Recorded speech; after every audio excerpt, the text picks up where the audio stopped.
This is Dream Power Radio, the place where your dreams turn into reality. Here is your host, Debbie Spector-Weissman. Hello, and welcome to Dream Power Radio on the amazing Women and Men of Power Network, the world's leading positive programming network, powered by Raven International. I'm your host, Debbie Spector-Weissman, the Dream Coach. This is a show where we talk about dreams, both daytime and nighttime dreams, and how you can use them to make the internal shift to a life you love and rediscover the truth of who you really are. In the discussions I've had about dreams on this program, I've often referenced the concept of dream incubation. In short, it's a technique where you program your dreaming mind to have a dream about a specific subject or issue or question you want answered. For example, in earlier shows, I elaborated on how you can use this approach to help rediscover your self-confidence and to use it for your health and well-being. Today, we're going to take a deeper dive into the concept of using our dreams to aid in our healing. This pathway to our dreams can provide us with a blueprint for what ails us and even provide clues to specific medical issues and how to deal with them. Our guide for this process is Dream Master Bhaskar Banerji, whose doctorate was on the relationship between illness and dreams. Bhaskar has also lectured on many other aspects of dream work, including lucid dreaming and dreams in cinema. Welcome to Dream Power Radio, Bhaskar. Hi there, Debbie. Good to be here. Oh, it's my pleasure having you here. And Bhaskar, before we get into the topic of dreams and health, I'd like to know a little bit more about your relationship to dreams themselves. When did you first start paying attention to your dreams? I started paying attention fairly early on when I was about 6 years old. I consider myself to come from the background of being a psychic dreamer. So my earliest dreams were dreams where I would dream about lost or stolen objects. So, I was living in England at the time, in London, and sometimes, as kids, kids tend to steal from each other, and I would always dream who had stolen whatever they had stolen, and I'd go and retrieve it. So I was like a dreaming golden retriever is really how I started out in the dream world. And so that, led me to understand that there's value in these dreams. There's practical value in these dreams. And I started paying attention to the dreams, even though the adults around me didn't seem to value dream work all that much. So let me ask you a question, though. So when you had these dreams, what did the dreams tell you specifically that led you to find out who was stealing all these things? Well, they would show me where the stolen object was located. So to give you an example, I had a really nice fountain pen. We used to use ink fountain pens in England back in those days. And someone stole my ink fountain pen, and I had a dream showing me exactly in whose desk and which drawer that fountain pen was sitting. So I just went and retrieved it, things of that nature, might be a ring, a fountain pen, a book, wherever it was, my dreams would locate it for me. Yeah. Did you still use dreams to find lost objects? No, they don't work. Doesn't work anymore. It don't work for me anymore. But I also don't lose objects as much as I did back in those days either. People don't steal from me anymore either. So maybe that's why. Gotcha. You like to say you think of yourself as a dream ambassador. What do you mean by that? Well, sometimes it feels like we live in an age where dreams are still quite foreign. I would say that in these times, the level of dream literacy is quite low.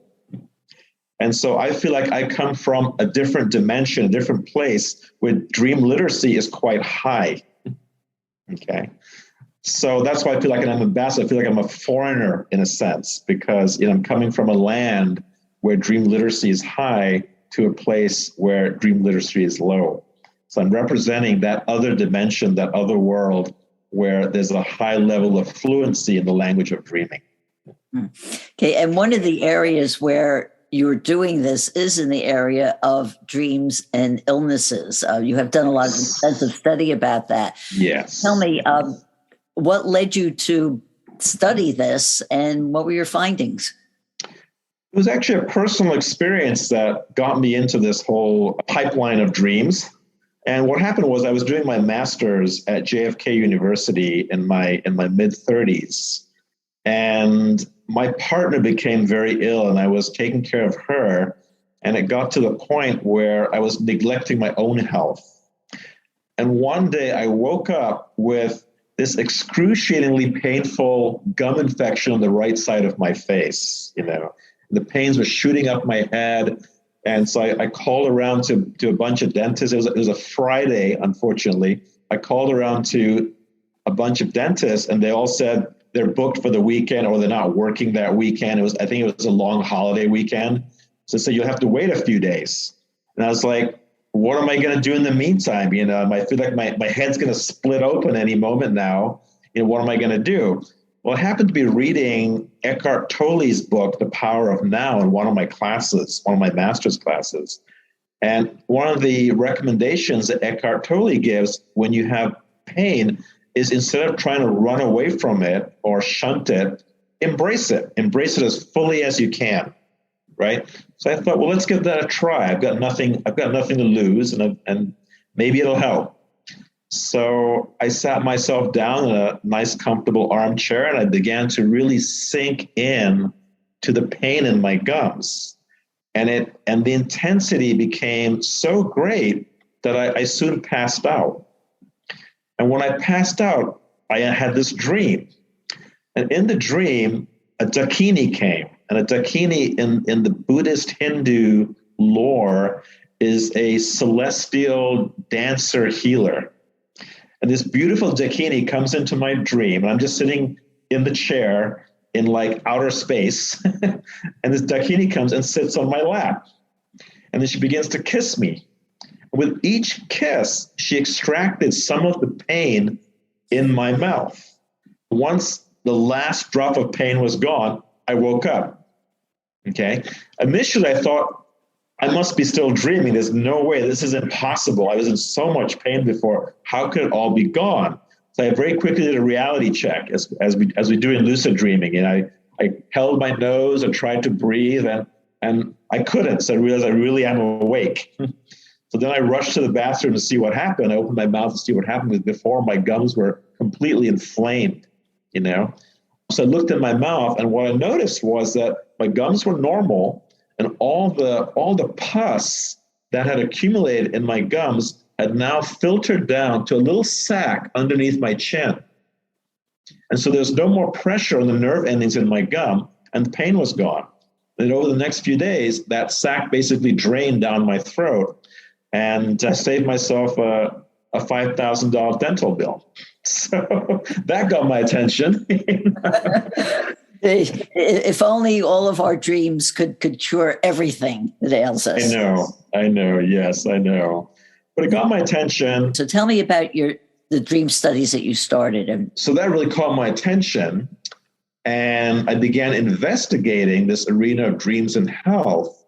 And what I discovered was that the ancient Greeks had a good leg up on me. And so what I did was I basically took their tradition of dream healing and modernized it. That was the premise of my PhD research, was how can I take this ancient tradition and bring it back into the world in a form that's more acceptable in these times and more accessible in these times. Okay, well, I know that the Greeks had temples where people would go. Yes. And they would have the patient's dream and do it. So did you start your own temples? What did you do? No, I'm glad you brought up the temples. So you're right. So the Greeks have these temples, these sanctuaries, these external sanctuaries where people would go to for dream healing. And I realized that that's not practical in our times. It's going to take millions of dollars to recreate these temples, and it's just not practical. So how can we take the temple concept, the concept of a dream sanctuary, and bring it to the individual? Well, you can basically turn your bedroom into a dream sanctuary, right? So that's what I had people do. I brought, the incubation techniques out of the temple and into the bedroom and turned the bedroom into a dream sanctuary. That was basically the essence of my modernization program for dream healing. So tell me practically, how does that work? So the other thing that I realized by doing a few pilot studies is that it's difficult for people to remember and follow instructions for dream incubation as they're going to sleep. There's a tendency for us to, get the order of the instructions mixed up, to forget key instructions. So I made recordings that people could just listen to as they're falling asleep and just follow the step-by-step procedure for incubating a healing dream, right? So basically systematize the process. And I got rid of a lot of the religious jargon that was associated with the Asclepian classical dream healing process, and just stuck to, a more secular approach. So what is your method for dream incubation?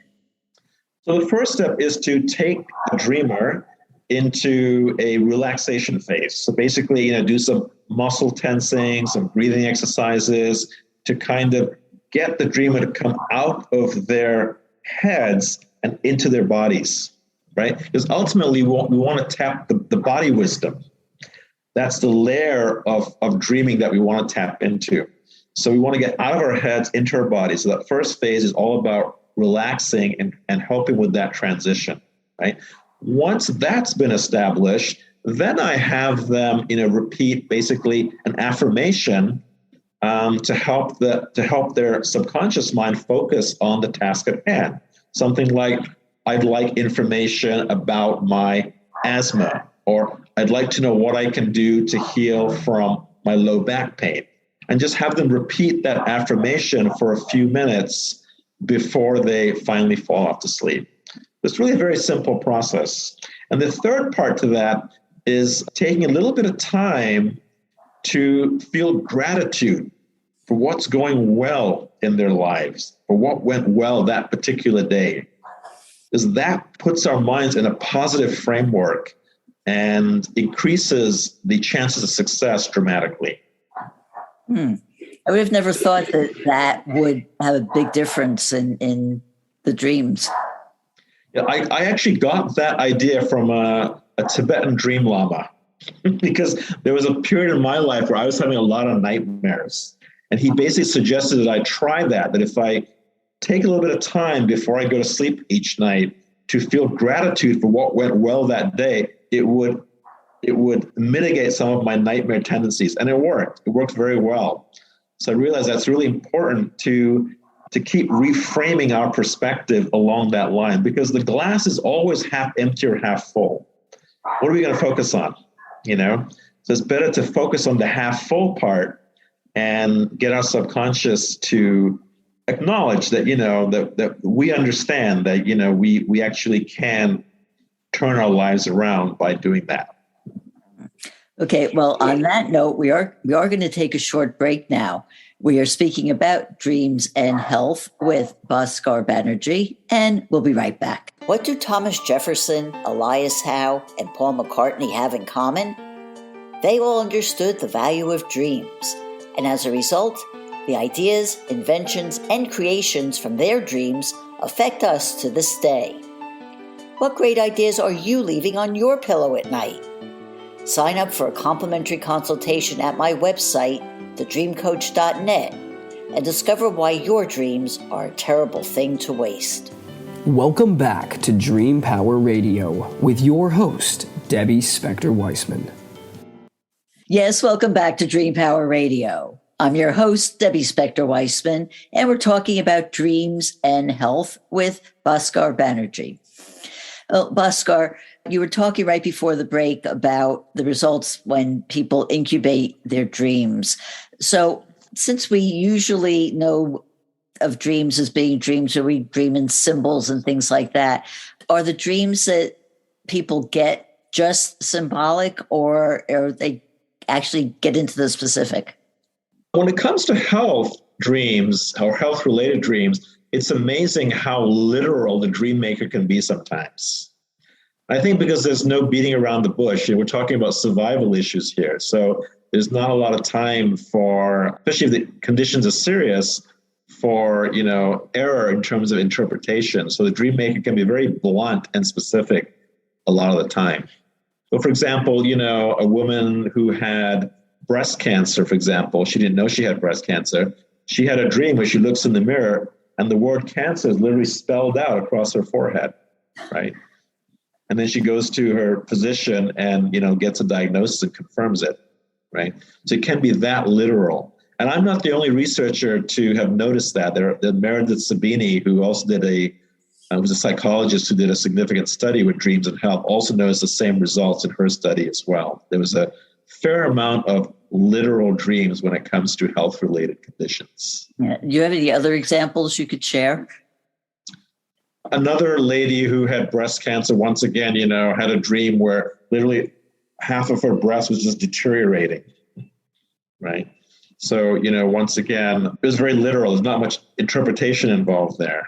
I'll give you another example, more of a prescription type of dream, where one of my clients had high blood pressure. So they had a dream where they're sitting with their best friend. They're about to grab a drink, and their best friend goes, "You really should drink a glass of water before you down that cocktail." And so this person realized, upon awakening, that if they were dehydrated actually, and the alcohol wasn't helping any. So they began to drink more water and found that their high blood pressure actually came down to normal just from that very simple lifestyle change of drinking more water. You mentioned there that it was what you would call a prescriptive dream, and you say that there are three types of healing dreams. So can you go into those three types and explain the differences, what they mean? Yeah, my research showed that there are actually different ways to classify healing dreams. My classification system involves three types of dreams. The first is what I call insight healing dreams. They're dreams that give you some kind of insight about your health condition. Often it might be a warning of some future pending illness, or a diagnosis, so some kind of insight about your health. The second kind of dream is what I call a experiential healing dream. So in this kind of a dream, you have some kind of a healing experience in the dream state itself, right?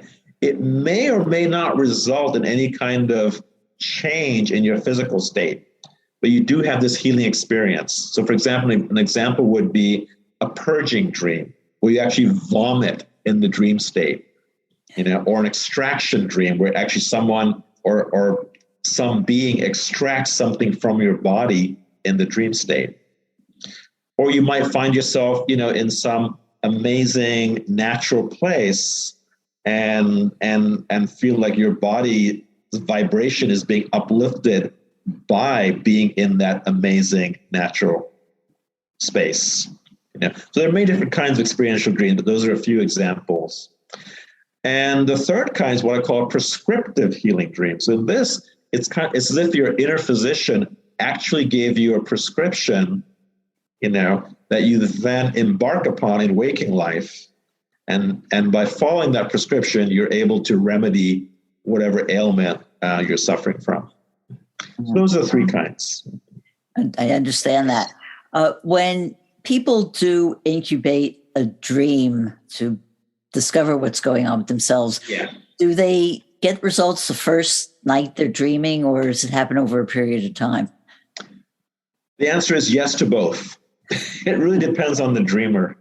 One of the remarkable results of my study was that there was a huge spike in health-related dreams on the very first night before I sent any instructions out to anybody.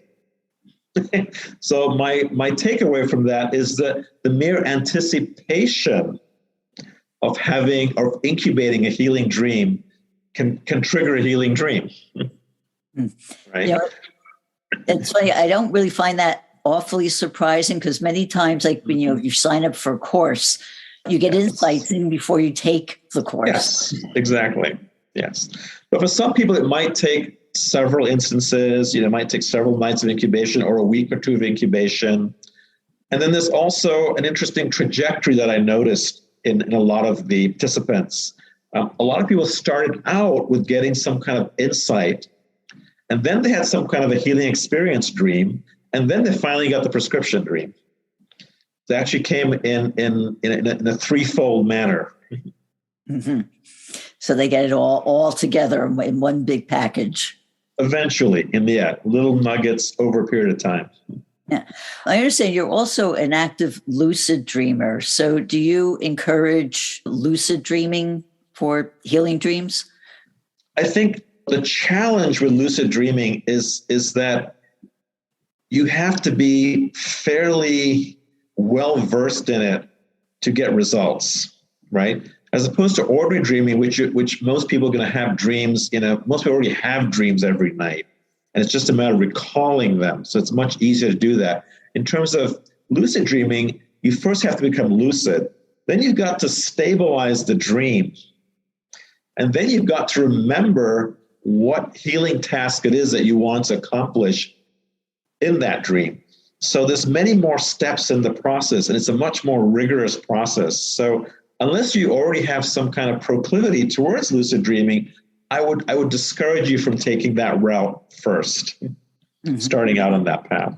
But if you are a lucid dreamer, then you could, definitely, you could try the technique that I had my participants use, or you could try the technique that Robert Wagner in his book, Lucid Dreaming, Gateway to the Inner Self, introduced, which is to ask the consciousness behind the dream for guidance regarding your health issue. So, you become lucid, stabilize the dream, and then ask the dream maker, hey, what guidance can you give me regarding a particular health condition that you're suffering from? And see what the dream maker comes back with. Mm-hmm. Okay. As we all know, most of our dreams take place during the REM cycle of sleep. When we're ailing or something's bothering us, we're not getting a good night's sleep. And so we don't enter the REM cycle. So what advice do you have for those who are having trouble sleeping? And what can they do to get a good night's sleep so that they can have these dreams? So I think, once again, it's a great question, Debbie. And it goes back to creating that dream sanctuary, right? Turning your bedroom into a dream sanctuary. So, get rid of the clutter in your bedroom. Put up pieces of art that really inspire you, right? Maybe light a candle, maybe light some incense to put you in a more meditative, transcendental space before you embark upon the incubation, right? And that's why, the recordings help, because they help to clear your mind. They help to get you more into your body. They help you to get rid of some of the stresses that we hold in our body before we start the incubation process. So even if you are someone who is sick and having a difficult time getting to sleep, these simple tips can help facilitate the sleep and dream process without too much work, too much effort. Mm-hmm. Okay. And I understand that your research also shows that a lot of dreams that deal with illness involve food. So yes. Why is that the case? I think because food has always been the front line of medicine. We have become a very technological society, and therefore, we rely more on drugs and surgery. But, historically, in most cultures, food was the front line of medicine, And when we say food, we mean food in the broader context of food and herbs, right? So, for example, I was born in India, and in India, spices, each spice has a particular medicinal quality. So, if you were suffering from a particular ailment, you would add certain spices to your food to help alleviate that particular condition. And that was also the case in the Western world as well. In Europe had a very, herbal medicine was very much a part of European indigenous medicine. People used herbs and they would just add it to their foods. The Greeks did that a lot. They would add various herbs to their diet when faced with different health conditions. So, and food is what we're putting into our bodies, right? So think of the impact that food has on our bodies. Our bodies are basically made of food and water. So if we get back to the basics, we can probably fix, 50% or more of our problems just by changing our diet. And I myself have personally had a lot of food dreams over the years, tons. I would say basically every month I have food dreams that basically, adjust my diet based on what's happening in my life. So I can live, optimally. Mm-hmm. Yeah, and I guess it also stands to reason that so many illnesses, especially here in America with all the processed food that we eat, are caused by the food that we have. So exactly. It stands to reason that, the cure may be in deciding what it is that we need to eat or to get rid of the things that are causing us to be sick. And our dreams can tell us about that. Yeah, there's the old axiom, we are what we eat. So, yes. Exactly. Have you found similar themes in dreams that correlate to specific illnesses? For example, do people who have digestive illnesses have similar dreams? That wasn't the focus of my research, but yes, other researchers have studied that aspect of health and dreams, and there does seem to be certain correlations between certain types of symbols and imagery and certain health conditions. So, for example, I had a client come in one time, and he had dreams of these dogs that looked like sausages. And I told him that you have an intestinal problem, because the large intestine looks like, a string of sausages. And he said, "Oh, I've never had, any digestive problems in my whole life." We wouldn't believe it. 4 hours later, he called me up and said, "I have diarrhea." And I said, "Yeah, I knew that, because that's something that the ancient Greeks, going back to the Greeks again, had documented in their literature, that if you get dreams with this kind of imagery, you most likely have this kind of physical problem." Getting back to the full circle to the Greeks and medicine, do you foresee a time where dreams are going to be incorporated into our modern mainstream medicine? It's a great question. And I think once again, it harkens back to what I talked about early on in this show about dream literacy, right? We live in an era where dream literacy is rather low. But I wonder, maybe 100, 200 years from now, if dream literacy becomes as high as our general literacy is, yes, that could happen. That could very well happen. Think of how differently we could handle this pandemic if we had dream literacy, if we had groups of researchers and healthcare workers and ordinary citizens incubating solutions to the pandemic, instead of going about it in the clumsy manner that we have the last 2 years. We would probably be on top of this whole situation by now. Mm-hmm. Also, get the world leaders involved in those dreams also. Yes, exactly. Yes. If they had more dream intelligence, we invest so much in artificial intelligence, but what about investing in dream intelligence? That would be a very worthwhile endeavor. Oh, I totally agree with that. And that's sort of a great note to end this on. I just have one final question, which is, how can people find out more about you? You could probably go to my dream website, and I'm happy to give that to you, and you can post that on your page. Bhaskar, thank you so much for being on Dream Power Radio today.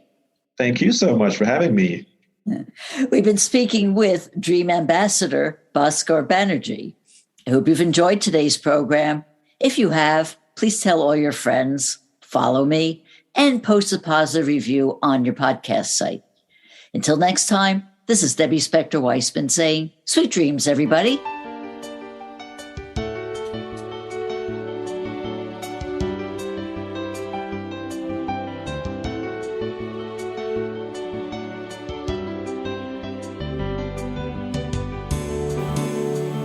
You've been listening to Dream Power Radio with your host, Debbie Spector-Weissman. For more information on Debbie or to sign up for her newsletter, go to dreampowerradio.com. This has been Dream Power Radio on the amazing Women and Men of Power Network, the world's leading positive programming network, powered by Raven International.